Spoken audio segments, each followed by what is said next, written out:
Vamos passar o momento de meditação na palavra de Deus. Nós estamos meditando a respeito da declaração doutrinária da Convenção Batista Brasileira. E hoje vamos falar sobre Deus Pai. Nós já falamos sobre o Deus Filho, que é Jesus Cristo, o Deus Espírito Santo. Hoje nós vamos falar sobre Deus Pai. Amém? Na nossa declaração doutrinária, diz assim, irmãos: Deus, como Criador, manifesta disposição paternal para com todos os homens.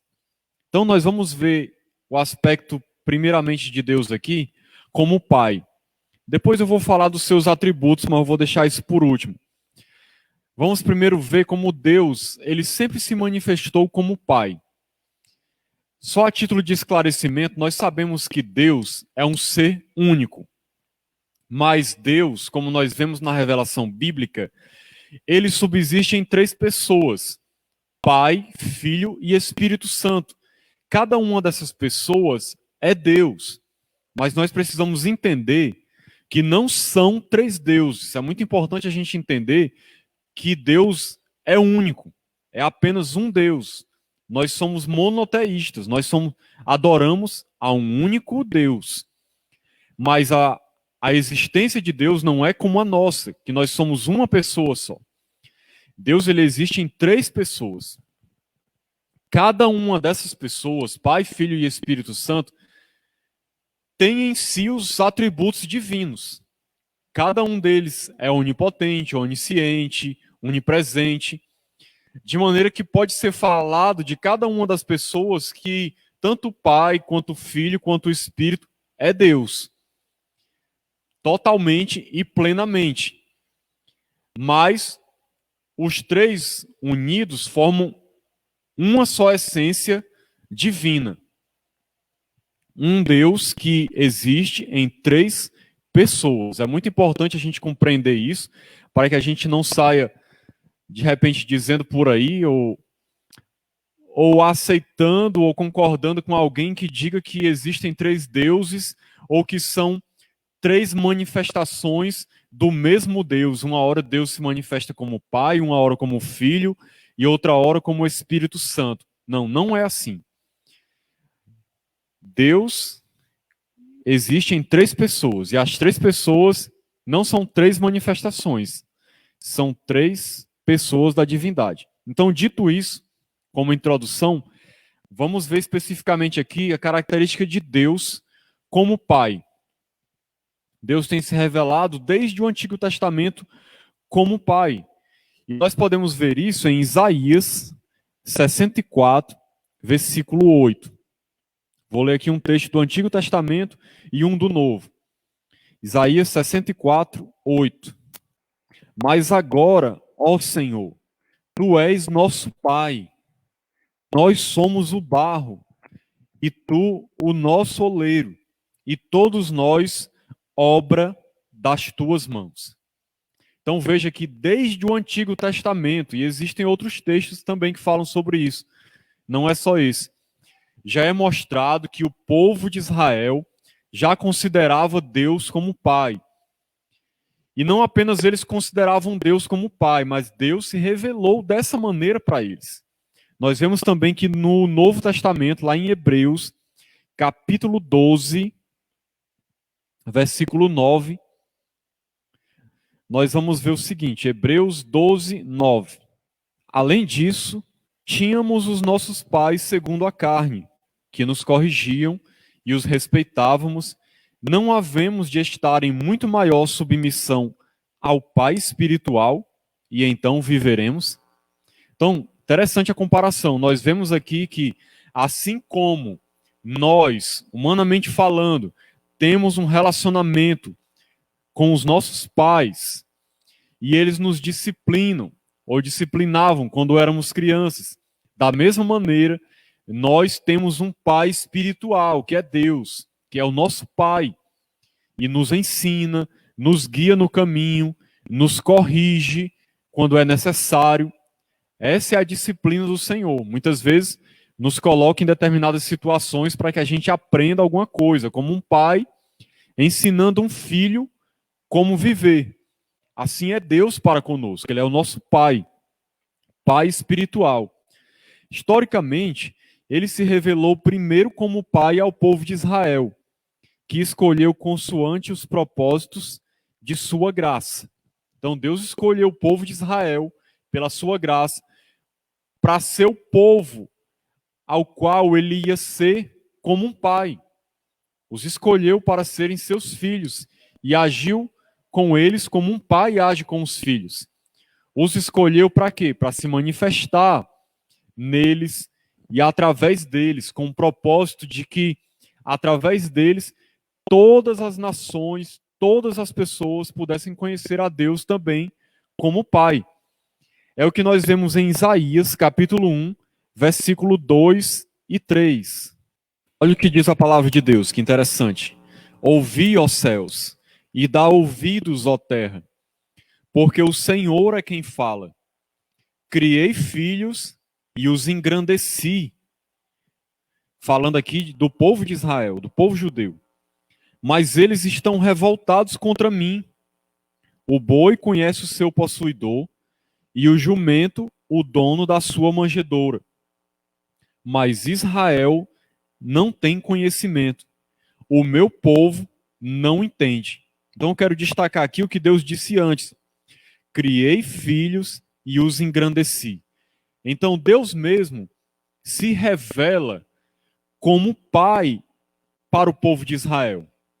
Ele quis ser conhecido dessa maneira e ele mesmo se expressa dessa maneira. Criei filhos, ou seja, eu adquiri eles como meus filhos, eu os criei como um pai cria os seus filhos. Então Deus sempre se revelou dessa maneira ao povo de Israel. Ele é pai de nosso Senhor Jesus Cristo, a quem enviou a este mundo para salvar os pecadores e deles fazer filhos por adoção.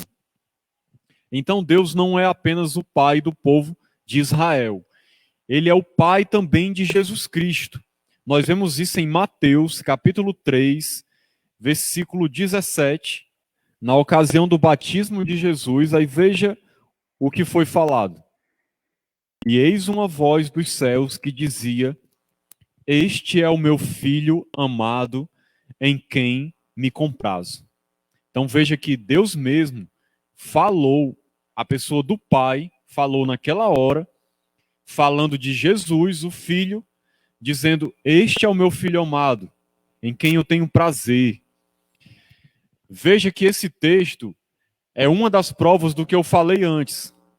Tem pessoas que às vezes defendem que Deus é uma pessoa só na divindade, que se manifesta de maneiras diferentes. Tem muita gente ensinando isso por aí, até em igrejas evangélicas, que uma hora Deus se manifestou como Pai, outra hora se manifestou como Filho, no Novo Testamento, e agora na época da igreja se manifesta como Espírito Santo. Mas esse texto aqui e alguns outros é uma prova de que esse ensinamento é uma mentira, porque nós vemos aqui que o Pai fala com o Filho e o Espírito Santo tinha acabado de descer sobre Jesus em forma de uma pomba.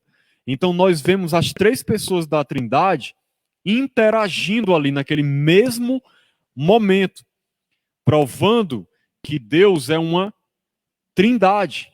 Ele existe em três pessoas. Naquele mesmo momento nós vemos o Pai, o Filho e o Espírito Santo. Muito importante a gente compreender isso. Vamos ver aqui também João, capítulo 1, versículo 12. Antes de ler esse texto de João 1, 12, deixa eu só ler o outro ponto aqui que fala o seguinte. Aqueles que aceitam a revelação da Bíblia sobre Jesus Cristo e nele crê, são feitos filhos de Deus, nascidos pelo seu Espírito. Então, veja que interessante, irmãos. Nós vamos ver como isso é uma verdade tirada da Bíblia. Não é uma invenção da declaração doutrinária. Aqueles que aceitam essa revelação bíblica sobre Jesus e creem nele, se tornam filhos de Deus. Agora, é importante a gente compreender que eles não se tornam filhos de Deus na mesma categoria do Filho, que é Jesus Cristo. Porque Jesus, ele é filho de Deus num sentido que nós não podemos ser. Ele é o filho de Deus no sentido de que ele faz parte da divindade e tem todos os atributos da divindade. Nós nos tornamos filhos de Deus não no mesmo sentido de que Jesus é. Você não vai se tornar um Deus, um ser divino. Você vai se tornar filho no sentido de que você vai passar a ter um relacionamento com Deus, que pode até ser chamado de um relacionamento familiar, onde você vai ter ele como pai e ele vai te ter como seu filho. Muito importante a gente compreender isso, essa diferença. Então, nascidos pelo seu Espírito, filhos de Deus, que nascemos pelo Espírito de Deus, e assim passam a tê-lo como Pai Celestial, dele recebendo proteção e disciplina. Agora sim, vamos ler João, capítulo 1, versículo 12, que diz assim: mas a todos quantos o receberam, receberam quem? Jesus. Deu-lhes o poder de serem feitos filhos de Deus, a saber, aos que creem no seu nome. Então, a partir do momento que a pessoa crê em Jesus, ela recebe o poder, ou seja, a posição de autoridade na presença de Deus, e se torna, quando ela nasce de novo aqui, quando ela recebe a Cristo, ela se torna filho de Deus. Antes desse momento da crença inicial, quando você é salvo e nasce de novo, você não poderia dizer que era um filho de Deus, nesse sentido de ter um relacionamento com Deus. Porque quando nós não críamos, nós andávamos perdidos, distantes de Deus, sem relacionamento com Ele. Mas quando nós passamos a crer, Deus se torna para nós como um pai. Nós passamos a ter Ele como nosso Pai Celestial, com quem nós nos relacionamos. E passamos a ser disciplinados por Ele, guiados pelo Seu Espírito, sendo orientados no caminho da salvação, de como devemos andar no reino de Deus. Isso só se torna uma realidade depois que você crê. Antes de crer, você anda distante, longe, não tem relacionamento com Deus nenhum. É tanto que Deus até ensina lá em Hebreus, naquele texto que a gente leu, que o Senhor, nosso Pai, só disciplina aqueles que são seus filhos. Se uma pessoa está sem disciplina da parte de Deus, isso prova que ela não é filho de Deus. A disciplina mostra que nós somos filhos. Vamos ler também, para reforçar aqui esse ponto, Gálatas capítulo 3, versículo 26. Pois todos vós sois filhos de Deus, mediante a fé em Cristo Jesus. É o que a gente tinha acabado de ver. Pela fé em Cristo, nós nos tornamos filhos de Deus. Versículo 27. Porque todos quantos fostes batizados em Cristo, de Cristo vos revestistes. Dessarte, não pode haver judeu, nem grego, nem escravo, nem liberto, nem homem, nem mulher, porque todos vós sois um em Cristo Jesus. Então, quando nós cremos, nós somos batizados em Cristo, ou seja, passamos a estar em comunhão com Ele, a estar junto dEle, ligados a Ele. É esse sentido que está falando aqui de batismo, ele não está falando do batismo nas águas. É nesse sentido de você passar a estar ligado a Cristo e se revestir dele, como foi dito aqui. Então, nesse momento, você passa a ser filho de Deus. Vamos ver também o capítulo 4 de Gálatas, o versículo 4 ao 7. Um pouquinho mais na frente. Diz assim: vindo, porém, à plenitude do tempo, Deus enviou seu Filho. Preste atenção, na sua Bíblia deve estar desse jeito. O filho aqui está com letra maiúscula, porque filho aqui é Jesus Cristo. Nessa categoria de filho, só existe Jesus, como eu expliquei antes, certo? Temos que entender essa diferenciação. Quando Deus enviou o seu filho, nascido de mulher, nascido sob a lei, para resgatar os que estavam sob a lei, a fim de que recebêssemos a adoção de filhos. Então veja só o que foi que Deus fez. Por meio de Cristo, o Filho, nós fomos adotados por Deus como seus filhos. Passamos a ser filhos de Deus, a ter filiação com Ele. Fomos por adoção. É o que nos diferencia de Cristo. Vamos entender assim, Cristo é como que o filho legítimo, por essência, por ser do mesmo ser de Deus. Nós fomos adotados, mas nos tornamos verdadeiramente filhos de Deus, com uma filiação real e verdadeira que traz consigo muitas bênçãos e realizações da parte de Deus na nossa vida.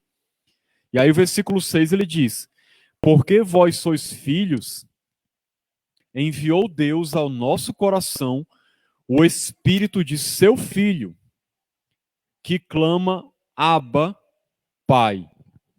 Então, porque nós somos filhos, o que foi que Deus fez? Nos enviou o Espírito de Cristo para habitar dentro de nós. E esse Espírito em nós clama, Abba, Pai. Ou seja, nós passamos a reconhecer Deus como Pai, chamá-lo de Pai, porque o Espírito que está em nós nos leva a buscar a Deus dessa maneira. Só um esclarecimento aqui no texto. Abba é uma palavra que significa pai. Quando ele está falando aqui que clama Abba, ele está dizendo que nós chamamos a Deus de pai, por meio do Espírito que está em nós. Quando ele coloca depois vírgula pai, ele está dando a explicação, querendo dizer que Abba significa pai. Não é que a gente fala Abba pai. A gente chama Deus de Abba, ou seja, pai. É isso que ele está querendo dizer. E versículo 7 continua dizendo: de sorte que já não és escravo, porém filho. Antes nós éramos escravos do pecado. E sendo filho, também herdeiro por Deus. Então nós nos tornamos herdeiros das promessas, das bênçãos. Em outro texto diz, herdeiros de Deus e co-herdeiros com Cristo. Então, por sermos filhos de Deus, nós passamos também a ter uma herança.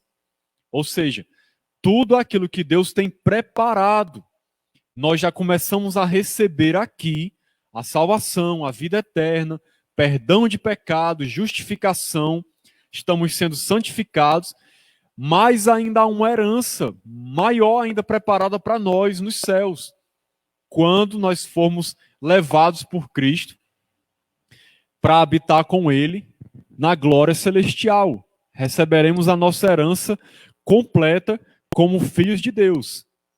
Então é isso que nós somos, filhos de Deus, e por sermos filhos, não somos mais escravos do pecado, nem do diabo, nem do mundo.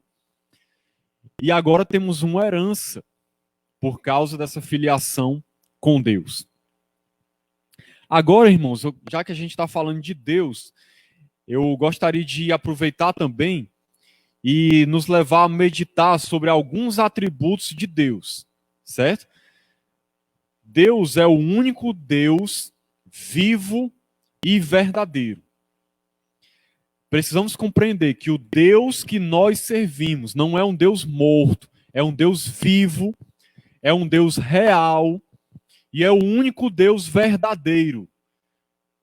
Todos os outros deuses, nós temos que compreender, na verdade, não são deuses. São falsos ídolos. Eles não existem, eles são fruto da imaginação das pessoas. Deus é o único Deus verdadeiro.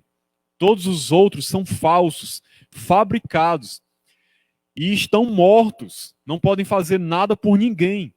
Mas o nosso Deus é um Deus vivo, real um ser pessoal que se relaciona conosco, que se manifesta, que se revela e é verdadeiro. Ou seja, tudo aquilo que ele é, que ele diz, é a mais pura e absoluta verdade. E esse Deus que é vivo e verdadeiro, ele é espírito, certo? Como diz lá em João 4:24, que diz assim, que Deus é espírito e importa que os seus adoradores o adorem em espírito e em verdade. Então, primeiro atributo que a gente já viu aqui, que Deus é um Deus vivo, também é um Deus verdadeiro, e Deus também é um ser espiritual. Como diz aqui, Deus é espírito. O que quer dizer isso? Deus, ele não tem um corpo. A maneira como Deus é, a sua existência é diferente da nossa. Deus nos criou com um corpo, mas não imagine de maneira nenhuma que Deus tem um corpo que é um velhinho de barba branca que está sentado lá no céu, no seu trono, com mãos, com pés, com braço, literalmente. Não é assim. Quando a Bíblia fala que Deus tem mãos, pés, que estendeu o seu braço, ou que está sentado no seu trono, isso na verdade é um antropomorfismo, como diz na teologia. É usando uma linguagem, uma descrição humana para falar de Deus, para que a gente possa compreender quem ele é. Mas Deus não é literalmente desse jeito. Deus é um ser espiritual. O que nós vemos muitas vezes na Bíblia, quando fala de Deus, é que nós vemos a sua glória. A glória de Deus pode ser vista. Aquela luz gloriosa envolvendo o Senhor e o seu trono. Mas ele é um ser invisível. Mas um ser espiritual, que existe realmente. Mas não pode ser visto como se fosse algo físico. Amém? Deus é espírito. Mas como diz aqui também, ele é espírito pessoal. É importante a gente compreender, irmãos, que o nosso Deus é um ser pessoal. Nós herdamos essa característica de Deus. Nós fomos criados à imagem e semelhança dele e nós somos pessoas. O que significa ser pessoa? A gente pensa, a gente se relaciona, a gente fala, a gente age, a gente ouve. E Deus tem todas essas características pessoais de relacionamento, no sentido de falar, de ouvir, de ter inteligência, de se relacionar, de interagir com as pessoas num relacionamento pessoal. Deus não é simplesmente, como algumas pessoas acreditam por aí, uma força que move o mundo. Ou simplesmente uma presença impessoal, um poder. Não, Deus é um ser pessoal. Nós servimos a um Deus que se relaciona conosco, certo? Deus também é eterno. Eu vou ler aqui para vocês, falando sobre a eternidade de Deus, Salmo 90, versículo 2, diz assim: antes que os montes nascessem e se formassem a terra e o mundo, de eternidade a eternidade, tu és Deus. Naqueles versículos também, onde Deus diz que é o alfa e o ômega, ali está falando da eternidade de Deus. Por que se refere como alfa e o ômega? É a primeira e a última letra do alfabeto grego, querendo dizer que Deus é o início e é o fim. Em outras palavras, Deus é eterno. Deus não foi criado, como diz lá no Salmo 92, de eternidade em eternidade, tu és Deus. Ele sempre existiu como Deus. Não foi criado por ninguém. Se ele tivesse sido criado por algum outro ser, ele não poderia ser Deus, porque uma característica de Deus é que ele seja eterno. Ele não tem início e não terá fim. De eternidade a eternidade, ele é Deus. Alguém pode se perguntar, mas irmão, como é que pode ser isso? Como é que você explica racionalmente Deus ser eterno? Ele não ter tido um início. Todas as coisas têm início, todas as coisas têm um começo. Como é que pode existir algo que nunca começou? A nossa mente não é capaz de compreender o ser de Deus. E o que significa exatamente a eternidade de Deus? Ele nunca ter tido um começo. Eu digo às vezes que é igual, nós somos iguais uma formiga querendo compreender um ser humano quando olha para ele. Assim somos nós às vezes querendo compreender a imensidão de Deus. O máximo que nós podemos compreender é o que foi revelado na sua palavra. E nós aceitamos como verdade pela fé, porque cremos que Deus é verdadeiro. Então, quando Deus diz que é eterno, nós acreditamos que ele é eterno, embora a gente não consiga compreender com a nossa mente como é que pode haver uma existência que não teve início. Mas assim é o nosso Deus. E isso é fundamental para que ele seja Deus. Se ele não fosse eterno, ele não poderia ser Deus. Outra coisa, Deus, ele é infinito. Em outras palavras, Deus é imenso, a imensidão de Deus. Conforme nós vemos lá em Jeremias 23, 24. Ocultar-se-ia alguém em esconderijos, de modo que eu não o veja, diz o Senhor. Porventura não encho eu os céus e a terra, diz o Senhor.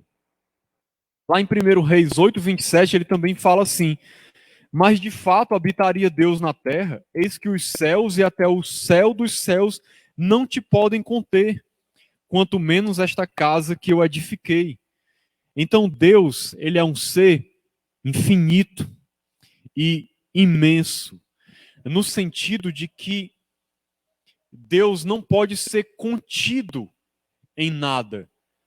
A presença de Deus enche toda a terra, enche o universo, na verdade. É uma imensidão, uma infinitude incalculável. Na verdade, não tem como calcular, não tem fim. A imensidão, a infinitude de Deus, ele é totalmente infinito. A sua presença enche tudo. Esse atributo é até parecido com a questão da onipresença. Mas a gente fala de imensidão, de infinitude, mais para dar um sentido de como Deus é grande. Não num sentido exatamente de tamanho, mas de imensidão. Da sua presença gloriosa encher tudo, encher toda a terra, de não ser contido, diferente de nós que somos seres limitados no espaço e no tempo, porque tivemos início, embora não vamos ter fim, porque viveremos eternamente, mas somos limitados em espaço também. Não podemos estar em dois lugares ao mesmo tempo. Deus também é, irmãos, imutável, conforme nós vemos em Malaquias 3,6, quando diz assim: porque eu, o Senhor, não mudo. Por isso vós, ó filhos de Jacó, não sois consumidos. Então Deus, falando de si mesmo, ele diz: eu não mudo. Lá em Tiago 1,17 ele diz que toda dádiva, todo dom perfeito vem do alto, do Pai das luzes, em quem não pode existir variação ou sombra de mudança. É interessante como Jesus também tem esse mesmo atributo, o Espírito Santo também tem. Tem um texto lá em Hebreus que fala que Jesus é o mesmo ontem, hoje e o será eternamente. Então Deus é imutável. Deus não muda Nunca. O que significa isso? Significa que o que Deus pensava no passado, ele pensa hoje e vai pensar sempre. O que ele considera certo, sempre foi certo e sempre vai ser. O que ele considera errado, sempre vai ser errado. É óbvio que nós temos que entender que na Bíblia, às vezes, Deus ele age de maneira diferente, dependendo de com quem ele está tratando. E dependendo do tempo e da época, dependendo do contexto.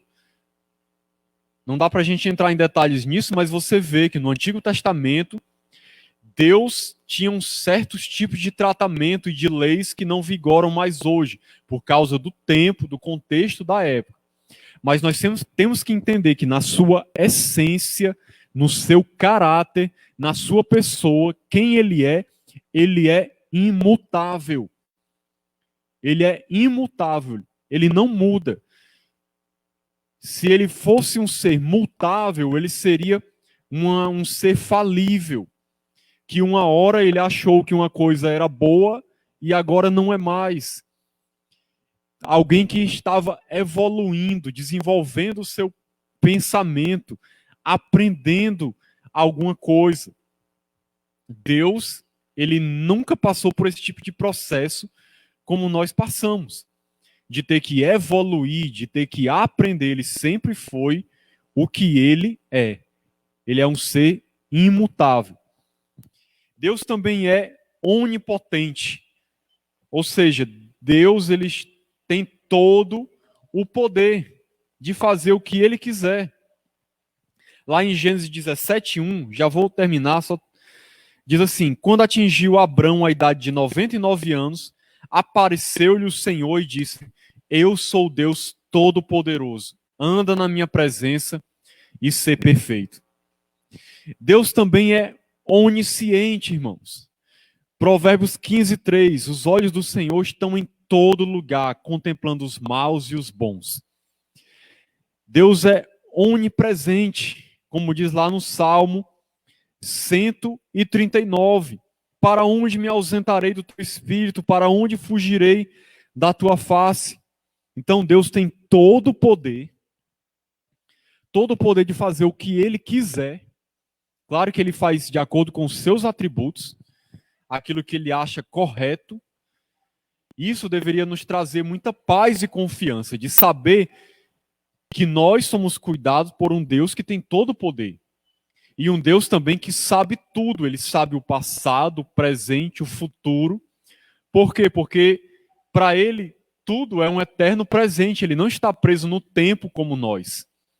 Ele não está limitado ao tempo. Ele é onipresente, ele está em todo lugar, ele está em todas as épocas. Ele é onisciente, ele sabe de todas as coisas. Conhece o coração de todas as pessoas. Ainda que a gente não fale, ele conhece os nossos pensamentos, as nossas intenções. Ele conhece simplesmente tudo, de todas as épocas, a respeito de todas as pessoas. É impossível da gente imaginar o tamanho do poder e da grandeza de Deus. Mas é bom a gente saber disso tudo para que a gente entenda que o Deus que nós servimos é todo-poderoso, sabe de tudo, e está em todos os lugares, vê tudo. Isso, irmãos, nós devemos entender que é para nos trazer paz, descanso, sabendo que a nossa vida está nas mãos de alguém que tem poder e condições de cuidar de nós, porque Ele é Deus. Que isso nos traga alívio, ânimo, coragem, paz, descanso, alegria de saber a grandiosidade do Deus que nós servimos. Existem muitos outros atributos de Deus que eu não vou falar aqui, porque senão levaria muito tempo. Mas Deus, ele é santo, ele é justo, ele é verdadeiro, ele é amoroso, ele é forte, muitas coisas. Então que Deus nos abençoe, que a gente possa, compreendendo quem Deus é, servi-lo de uma maneira melhor, agir de uma maneira coerente com o que ele espera de nós e de uma maneira que ele é digno de que nós o sirvamos, que esse conhecimento possa nos levar a viver uma vida diferente. Conhecer a Deus deve nos levar a viver uma vida santa, obediente, sem temor, de alegria e paz na presença de Deus. Então, que Deus nos abençoe, em nome de Jesus. Amém.